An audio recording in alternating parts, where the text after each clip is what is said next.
नमस्कार। राज्य शिक्षा शोध एवं प्रशिक्षण परिषद बिहार पटना में आप सभी का स्वागत है। प्यारे बच्चों, आज हम लोग चल रहे हैं वर्ग 4 में और आपकी हिंदी की पाठ्य पुस्तक से एक कहानी को देखेंगे। बच्चों, हमारे भारत देश में बहुत सारे ऋषि मुनि महात्मा हुए हैं और इन लोगों के द्वारा जीवन जीने के लिए बहुत सारे मार्ग बताए गए, उपदेश दिए गए, बहुत सारे तरीके बताए गए।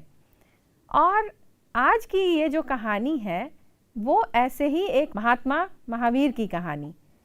इन्होंने अपने तपोबल के द्वारा बहुत सारी सिद्धियां प्राप्त की थी और इन्हें एक पारलौकिक ज्ञान भी हुआ था, जिसके द्वारा ये लोगों का मन, विचार और कर्म को शुद्ध बनाने की कोशिश करते थे। बच्चों, आज जो कहानी है ये ऐसी ही एक प्राचीन कहानी है जिसमें आप देखेंगे कि किस तरह से एक कठोर हृदय का आदमी भी उनके वचनों के द्वारा, उनके कर्म के द्वारा कैसे सही रास्ते पर आ जाता है, यानी कि उसका भी हृदय परिवर्तन हो जाता है। बच्चों, चलिए आज हम लोग देखते हैं ऐसे ही एक संत महात्मा की कहानी, भगवान महावीर के बारे में, और उनके द्वारा दी गई शिक्षा और उनके द्वारा जो एक बुरे मनुष्य का भी जो हृदय परिवर्तन हुआ उसको भी हम लोग आज इस कहानी में देखेंगे। चलिए हम लोग पाठ 15 में देखते हैं शूलपाणी की कहानी। पाठ 15 शूलपाणी। बच्चों, ये कहानी है कि दिन ढलने लगा था। भगवान महावीर घूमते हुए आस्तिक नामक गांव में पहुंचे। गांव वाले भोजन करके आराम करने जा रहे थे। तभी उन्हें भगवान महावीर के आने की सूचना मिली। पूरा गांव उन्हें देखने के लिए उमड़ पड़ा। भगवान महावीर बहुत प्रसिद्ध थे। ये जैन धर्म के प्रवर्तक भी थे। बच्चों, जब लोगों ने इनके बारे में सुना तो वो इनसे मिलने तुरंत वहाँ आ गए। भगवान महावीर जिस जगह ठहरे हुए थे वहीं शूलपाणी नाम का एक राक्षस रहता था। वह अपने हाथ में शूल जैसा एक नुकीला हथियार रखता था। शूल का अर्थ क्या है बच्चों? ये एक भाला होता है। इसी कारण इसका नाम शूलपाणी पड़ गया। पाणी का अर्थ क्या होता है बच्चों? हाथ, है ना? हाथ में भाला रखने वाला। उसके पास कौशिक नाम का एक विषैला सांप था। भगवान महावीर एक पीपल के पेड़ के नीचे बैठ गए। थोड़ी ही देर में वहाँ सारा गांव इकट्ठा हो गया भगवान महावीर की बात सुनने के लिए, क्योंकि सभी लोग देख चुके थे कि भगवान महावीर आए हैं और सब लोग उनके दर्शन करने के लिए, उनकी बातें सुनने के लिए वहाँ आ चुके थे।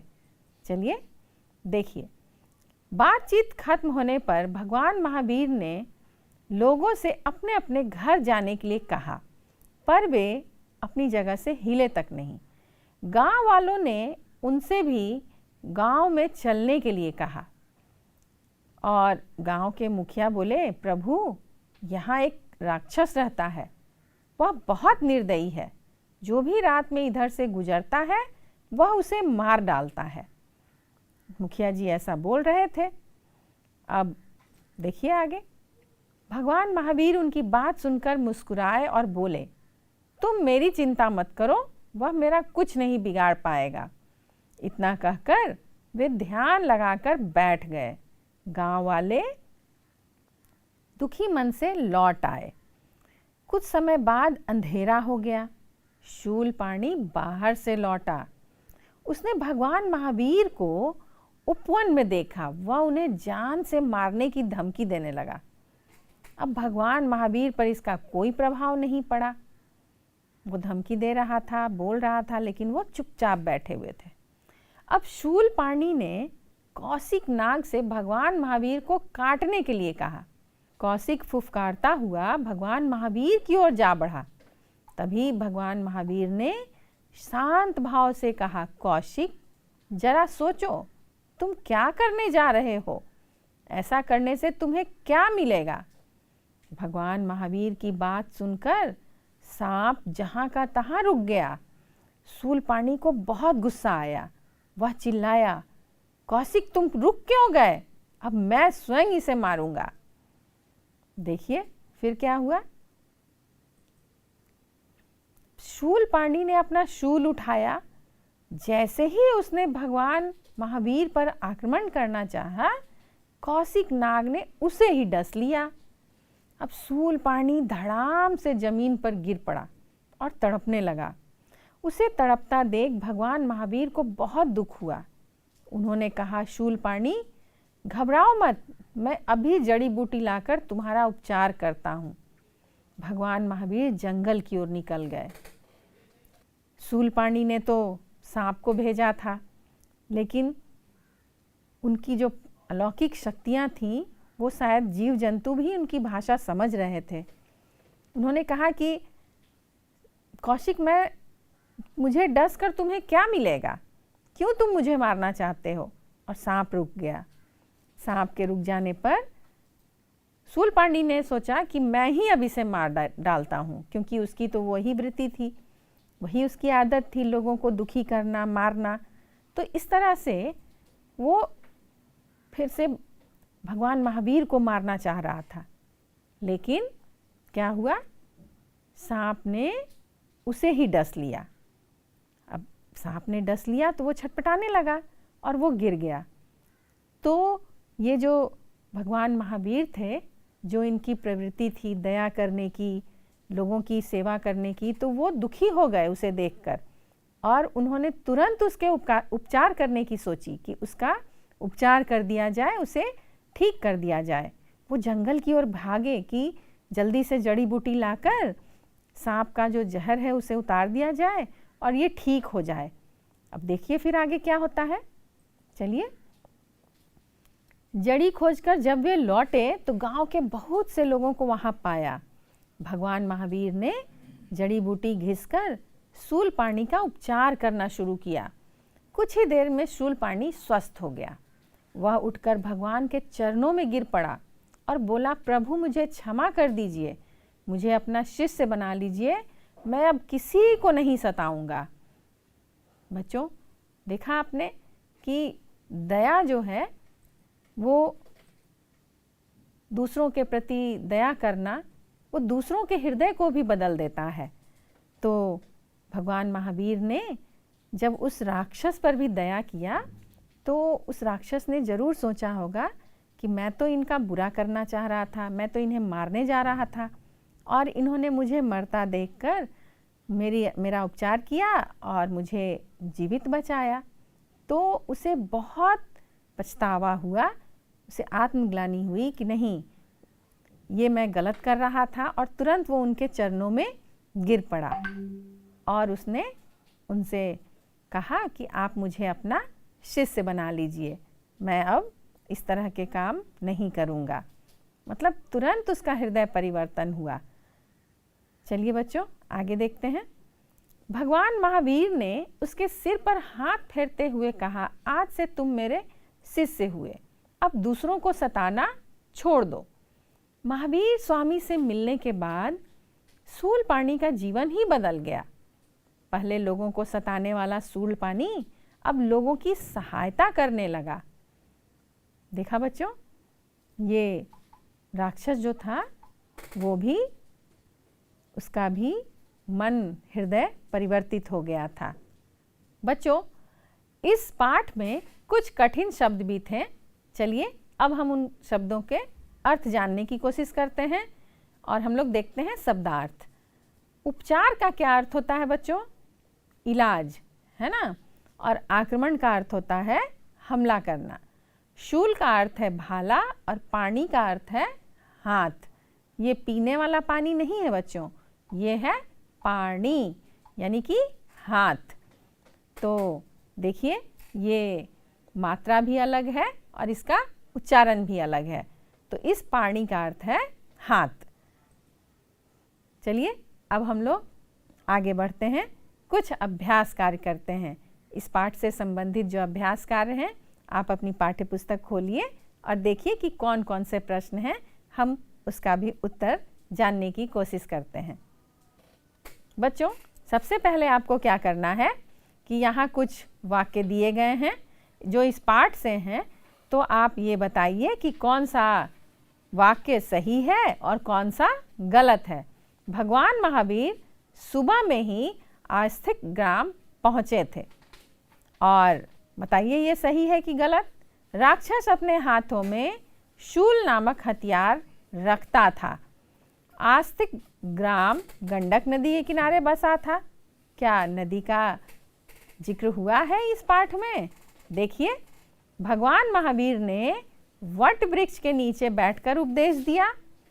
कौशिक सांप ने भगवान महावीर को डस लिया। बताइए इसमें से कौन कौन से वाक्य सही हैं और कौन कौन से वाक्य गलत हैं या इस पाठ में नहीं हैं। तो देखिए, अब हम सही वाक्य को देख रहे हैं कि भगवान महावीर सुबह में ही आस्तिक ग्राम पहुँचे थे। नहीं, गलत है। राक्षस अपने हाथ में शूल नामक हथियार रखता था, ये सही है। आस्तिक ग्राम गंडक नदी के किनारे बसा था, नहीं, क्योंकि नदी का तो यहाँ जिक्र ही नहीं है। भगवान महावीर ने वट वृक्ष के नीचे बैठकर उपदेश दिया था, ये भी गलत है। कौशिक सांप ने भगवान महावीर को डस लिया था, नहीं, नहीं डसा था, तो ये भी गलत है। चलिए आगे बढ़ते हैं। बच्चों, बताइए कौशिक कौन था? आप तो बहुत अच्छी तरह जानते हैं। हाँ, बिल्कुल सही। देखिए, सही उत्तर, कौशिक एक विषैला सांप था जिसको शूलपाणी अपने साथ रखता था, यानी कि वो उसका पालतू सांप था, है ना। चलिए अगले प्रश्न की तरफ। शूलपाणी का नाम शूलपाणी क्यों पड़ा? तो आपने अभी अर्थ भी देखा था बच्चों, और आप इस प्रश्न का उत्तर भी जानते हैं, तो जल्दी से बताइए और फिर हम लोग देखेंगे इसके सही जवाब को। देखिए, शूलपाणी अपने हाथों में शूल यानी कि भाला नामक हथियार रखता था, जिससे उसका नाम शूलपाणी पड़ा, है ना। तो शूल का अर्थ है भाला और पाणी का अर्थ है हाथ, हाथों में भाला रखने वाला शूलपाणी। चलिए आगे देखते हैं। भगवान महावीर ने शूलपाणी को कैसे बचाया? हाँ, ये तो प्रश्न जो है आप जानते हैं। बताइए, अभी आपने देखा भी है कि उन्होंने क्या किया था, कैसे उसे बचाया, वो कहाँ गए थे क्या लाने। बिल्कुल सही, और सही उत्तर को भी हम लोग देखेंगे अभी। भगवान महावीर ने शूलपाणी को जड़ी बूटी से उपचार करके बचाया, बिल्कुल सही। चलिए अगले प्रश्न की तरफ। गांव वालों ने भगवान महावीर को गांव में चलने के लिए क्यों कहा? आप बता सकते हैं? हाँ, अगर आपको कहानी याद होगी तो आप जरूर इसका उत्तर जानते हैं। चलिए देखिए सही उत्तर क्या है। जिस मठ में भगवान महावीर टिके थे उसमें शूलपाणी नामक क्रूर राक्षस रहता था, जो लोगों को रात में मार देता था। इसलिए गांव वालों ने उन्हें गांव में चलने को कहा था। मतलब गांव वाले नहीं चाहते थे कि ये खतरे में पड़े, इसीलिए। चलिए आगे देखते हैं। कौशिक सांप ने शूलपाणी को क्यों डस लिया? बच्चों, सांप को भगवान महावीर ने कुछ कहा था, क्या सांप समझ गया था और उसे लगा कि ये जो महात्मा हैं ये तो बता रहे हैं कि किसी को मारने से क्या मिलने वाला है ना। तो आप क्या लिखे हैं बच्चों? देखते हैं इसका सही जवाब क्या है।